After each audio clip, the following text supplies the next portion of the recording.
Hello and welcome. We have another very important, very special Ableton Live tutorial. I know I say this all the time, but tension. We have to talk about the Ableton Live device, tension. And I'm just going to go ahead and drag it on into this area, which just gives you a MIDI track and a tension on it. But you could also open up a MIDI track and you could also drop the tension on there. Hopefully that didn't give you any tension. So we've got our tension. We want to record enable. And what I'm going to do is, and I do this on all my tracks. So if you're looking at this tension right here, you're going to want to come into audio effects and drop a limiter. Limiter basically saves your ears and your computer's speakers or any speakers that you have, because volumes can get very crazily loud, especially when you're working with tension. So if there is a big volume spike and the volume shoots way above 0 dB, when you have a limiter on, for every decibel it goes above 0 dB, it will just knock it down. So it saves your speakers. So if you didn't know about limiter, now you do. Had to get that out of the way. So if we play tension right now, we're going to learn about tension. It's pretty loud, so I'm going to lower that a little bit to get a comfortable level. This is the master volume. So what is tension and why would we be using it? Because I feel like that is a very important question that should be answered. If you saw the previous video, we were using collision. Collision and tension are similar in that they are physical modeling synthesizers, in that they're doing physical modeling. They are modeling physical objects and how these different objects work together. So for instance, with tension seeks to physically model a stringed instrument. And it is a stringed instrument that, when you come over here to Exciter, can either be a plectrum, which a plectrum is a pick. I'm trying to see if I have any picks on me, but you know what a pick is, a guitar pick. Or you could be like, I do not know what a guitar pick is because I've gone fully digital. So you've got a plectrum, which is a pick. So if we play it, we got a pick. And by the way, I'm going to come over here to audio effects, go into reverb, and I'm just going to drop a reverb on here. So before it just to, and I'm going to lower the decay tail. That's the tail of the reverb. I'm going to lower the dry wet. All dry, you don't hear anything. Full wet, you only hear the reverb's process signal. So you just dial it in. I like to tweak sounds and then adjust the dry wet so you can really dial in the effect of the sound. That's why if you were kind of like dry wet, like why don't they just, that's why. I like to just do that. Again, I'm going to lower the volume a little bit. I'm going to close the reverb down. So I have that on there really just because I found when playing around with tension, the sounds can be rather dry, so I like to just sort of add a reverb, because I pretty much add a reverb to every sound anyway, unless it's a sound that already has an acoustical space to it. So we've got plectrum, okay, and then we have hammer. It's kind of different. Basically, I think the difference, if you're more of a visual learner, is, we're trying to represent some sort of stringed instrument. Now, what sort of stringed instruments exist that you play with a plectrum or a pick? By the way, plectrum is like the formal name of a pick. It's probably some stoned out hippie guitar dudes, and they're just like, dude, why are we calling it plectrum? We should just call it something simple. What should we call it? And they're like, well, it's got a P. Why don't we just call it something quick, like pick? And they're like, nice.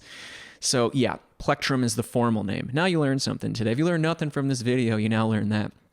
So with a pick, you'll pick a guitar. There's various different types of guitars, other stringed instruments. You might say, well, what about hammer? Are you going to take a hammer and hammer your guitar? Well, think about it. Just so you know, a piano, when you look inside the piano, it's a stringed instrument. Like, you have hammers that when you hit a piano key, it lifts up a hammer, and then the hammer then whoosh, then it hits a string.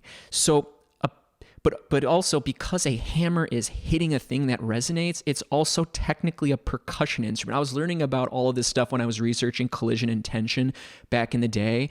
And first of all, I realized just how similar collision and tension actually are, but that they kind of do the same thing. It's just tension is more, it's just more like string type physical modeling synthesis, where collision is more mallet percussion, if you wanted to know. And then we have electric, which is our other physical modeling synthesizer, which is kind of doing the same thing. And if you probably guessed, electric is probably coming next.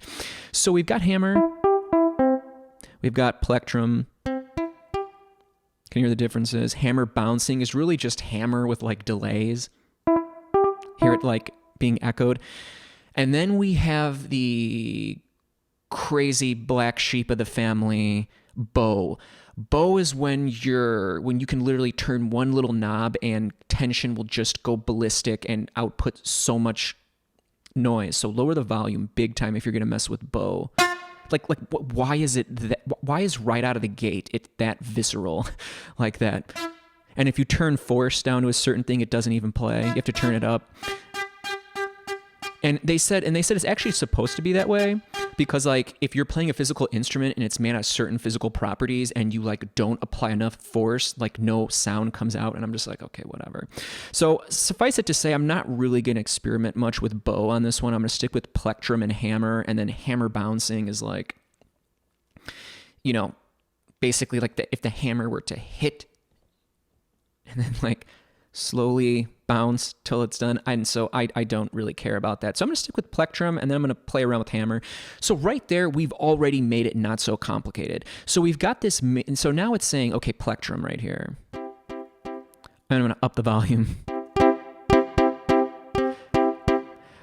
So right now we've got the physical properties of the plectrum as it strums or picks this this instrument that exists, this hypothetical instrument that exists. So what do? Well, you don't really need to know much about protrusion, stiffness, velocity, position. You just need to play and turn and play what sounds right. So I'm going to play some notes, some chords, and I'm going to tweak this till it sounds good. And actually, I'm going to come into here into filter global, and I'm going to come to octave and just knock it down. Look at that. You have a synthesizer, and you've got these. I mean, look at that. It sounds like just like a synth, you know, which is basically what it is because it's a physical modeling synthesizer. But you got this filter here. Sound familiar? You got a filter envelope. You know, let's apply some envelope. You know, it's just crazy. It's just absolutely. You might be like, oh, I just like that sound. But I'm going to turn these off because I just want to... so go back here to string. And let's play around. I lowered the octave just because I wanted it to sound this way. Velocity, how hard you're strumming it. Protrusion, the stiffness of the pick, the position. And you can like modulate these parameters. You know what I mean? Damping. And then the other important thing, by the way, these velocity and key mappings, they're just how this would respond dynamically to those, but I'm going to just leave that for now. The other important things I found is this string section down here. So the decay, which is kind of like the release value if you want to think about it like that. I like long decay sounds for whatever reason. The ratio. And so I'm not sure what the ratio is. By the way, you can go into here and be like, oh, ratio sets the ratio of the string's decay during note onset and release at 0%. You know, I'm like, oh, that's cool, but you know, I don't need to know it. Does it sound good or does it not sound good? Full well knowing I could switch over to hammer, and then all of a sudden hammer has different values. In harmonics, it gives it atonal qualities to the harmonics. Now, you might just play around with it. I just keep it there. At 50, unless changing it, because if you hear it at 50, it sounds like you're detuning it, which is exactly what you're doing. But in the event of detuning it like that, you may stumble across like gold. And that's why you may want to use inharmonics. Damping is like, think about someone holding down a bar chord and they're holding it down and strumming, and then like they're dampening it with their hand, right? You know, like if you release, it's like dampening. So let's see. Like, look at that. Like you could just be done there. It's just beautiful. And if you hover over this thing and you click delete, it will just put it to its default value. So right there, you don't really need to even do much else. But we have these other categories: damper, body, and termination. I've actually found that they're not as important to the sound as really dialing in this Exeter section and the string section. But what I did find is I really like body. So without body, I'll lower it a little bit. Body. Now put up the decay. It's like almost giving it like the resonating quality if it was like, let's say, a guitar. Change these parameters to see what sounds good. Like, listen, that's much punchier. Low cut, so it's not reverberating as many low frequencies, which can cause a lot of mud.